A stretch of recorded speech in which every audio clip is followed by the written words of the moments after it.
ette näed 100 Premium-liiga mängu, neid väga palju ei ole. Žarju võib selleni sel aastal jõuda. Aga Paidel ka, kes nüüd palliga alustab, jäi. Ja esimene post oli Paidel ilusti ära mehitatud ja sealt saadi see välja, aga nüüd natukene ebakõla ja oi! Teeb reaktsiooni tõrje. Et selles mõttes ta julgestab ka seda olukorda, et see tasakaal oleks ründe ja kaitse vahel. Ja ta pea peale! Ei, see oli Muss, kes on esimest neli. Ja täpselt nii. Ja nüüd on Suusol võimalik läbi minna, turjab selja taha ka. Turri jõuab sealt ja vasakuga tuleb löök, Valner tõrjub. Ja nõus teine ei ole. Otamme tuusid tagant kinni hoiab jalast, aga no vaatame, kas kordus. Nüüd läheb Otto pealöög! No see oli millise kauni pealelöögi teeb Kaanamees. Ja hooaja 3. värav tuleb 20-aastaselt Kaana mängijalt.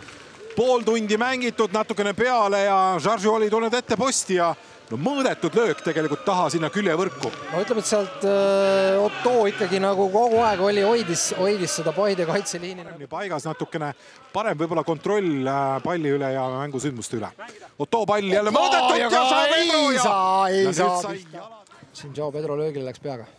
Suusa toob siis Paide nüüd rünnakule. Miller jõutakse sinna 16 peale. Saarmaa! Sai vist Valner ka. Valner jäi ulatab ja rusikatega sekkuma ja nüüd on pall ees ja peaga! Lepistu jääb ette. Nüüd on võimalik kontrasse Levadial minna kiirelt. Ja saab siit tulema Ritši Mussaba. Ja on võimalik Šašu vastu ka minna. Ja läks otsima üles ristnurka. Aga nüüd seis sunnib, et juba välja astuda varem. Otto uuesti.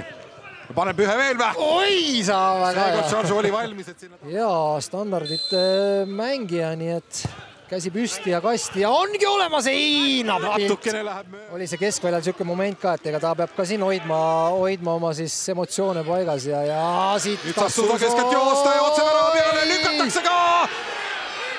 Ja aga noh, Suusa ohtlikkust me oleme nüüd näinud, võib-olla mängu sisse elame esimesed 10 minutit oli natuke... Opa! Ja ja nii vaba oli seal tagapostis, et uskumatu, et siit juba ennem kui Saarma palli veel polnud saanudki, et oli näha, et täitsa vaba ja on võimalik siia taha nurka ära lüüa. Ja Paide on saanud oma tahtmise. On surunud oma mängu teisel poolel peale ja ütleme, et on surunud peale juba mängu siis, kui nad jäid 0-1 taha ja päris keskelt. Joao Pedro on küll ka palli taga, aga ma pakun, et siit tuleb Kaana mehelt uus pealelöök. Ja tuleb! No, keeras sinna. Ainsalu ja avab ilusti Otto peale kohe. Siit on nüüd võimalik kiirusega minna. Delevitš on valmis teda vastu võtma. Ja sealt keskele, aga hea pauk oli. Paistab. Jaa. Aga siis võib-olla ikkagi... Oi, kui hästi siit saab Paide läbi, aga kas annab söödu Suuso ja lööb ise ära. Ja lööb ise ära. 2-1 Paidele. 80 minut hakkab. Aga praegu jooks Levadia kaitse nii kokku, et seal oli 2-2 vastused olukord ja no nii lihtsalt väravat kindlasti Levadial ei ole siin 2 hooaja jooksul löödud. Aga see tegelikult näitab seda sama, mida ütleb Rasmus Peetson on öeldud. Me laseme endale natukene palju lüüa. Noh, number on küll liiga mõistes, ei ole ju kõrge, aga Mohamed Suusa minu meelest täna mängu üks parimaid vaieldamatult ka olnud. Pika palli Levadia meestest ka sinna pallini. Ja lõpuvile on kõlanud ja Paide linnameeskond alistab teist kohtumist järjest. Tallinna FC Levadia valitsev meister on sel hooajal esimest korda üle mängitud. Täpselt nii ja lähemegi kohe kiiruga tänase mängu ühe peakangelase juurde. Mohamed Suusa, player of the match. Congratulations, well done. How do you feel after this victory?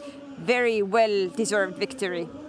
First of all, thank you. Please speak a little. First of all, thank you. I'm going to say Alhamdulillah. Praise goes to Allah. It's a very good victory for us because we're going to secure us from the table. So we're going to fight till the end. So we are ready since day one. So this is all we need to win our games so that we can be top and fight for the league. Now there is only 2 points between 3 first teams and Paide is in the second place. How does that feel in terms of the whole season? It will help us a lot to fight for the league and we will focus our next opponent coming on Saturday to improve a lot so that we can win and be top of the table. Thank you very much, Mohamed. Thank you very much. Ja nüüd niikaua, kuni Curro Torres tuleb ja võtab siin istet, tõlgime siis ära, mida Mohamed Sousa ütles. Väga pika jutuga mees ta ei ole, aga see-eest mängumees ütles, et meie jaoks ikkagi väga hea võit.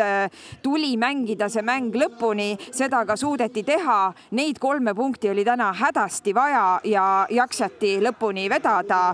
Nüüd on esikolmik 2 punkti sees. Ta ütles, et see aitab neid väga ja juba järgmises mängus minnakse jälle siis pühapäeval võitlema. Aga nüüd minuga siin FC Levadia peatreener Curro Torres. No, Curro, today Paide was a very tough nut to crack. And first loss for you. Why did this happen? What is the main reason? Nothing. Lose 3 points. This is continue. After 3 days, we have other game against Tameca, but today don't possible win. I think in 90 minutes possible win, but when you give some presence, it's difficult possible win. I think in the first half, 2, 3, 4 chances very clear for second goal, but when you don't get this, it's good opportunity for them. But I am very happy with my team today. Play good. I think it's with personality, good intensity. These 2 goals we will see after for possible improvement in training. Thank you very much, Curro. Ja teeme siis ka tõlke Curro Torres öeldust.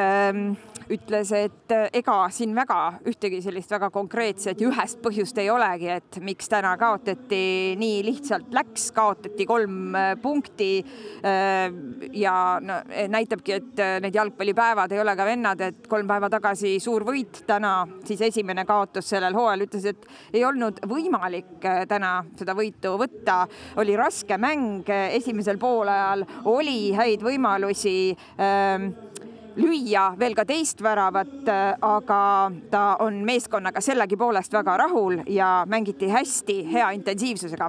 Ja nüüd jõuame väga kiirelt võtta veel siia ka Paide peatreeneri Ivan Stojkovic. Ivan, congratulations. A great game from you today, especially after what happened last week against Flora. You must be happy. Yeah, I'm happy because I think tactically we played almost perfect game. We prepared very well and the players executed everything that we asked from them. Defensively we were very stable except the goal situation that we need to understand that when you play against the champions you need to be focused 90 minutes. After that everything went on our way because we did the right things. We closed the middle progression which they like to use a lot through their number 10s. We closed down Otto a little bit better.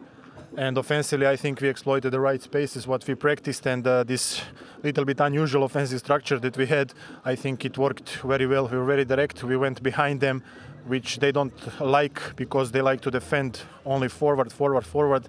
And I think when we started to put the balls behind their center backs, then we started to dominate the game. Thank you very much, Ivan. That's all we have time for today. Väga kiirelt ütlen, et oli muidugi väga rahul oma meeskonnaga. Ütles, et taktikaliselt väga põnev mäng. Oli neil ka hea ettevalmistus selleks kohtumiseks. Olid kaitsestabiilsed, pidasid vastu ainult 1 apsakas ja see oli see, millest ka värav tuli. Tahavad selle olukorra kindlasti üle vaadata, aga ründes mängisid võib-olla veidi teistmoodi, üritasid rohkem mängida siis Levadia kaitseliini selja taha ja see tõi neile ka edu.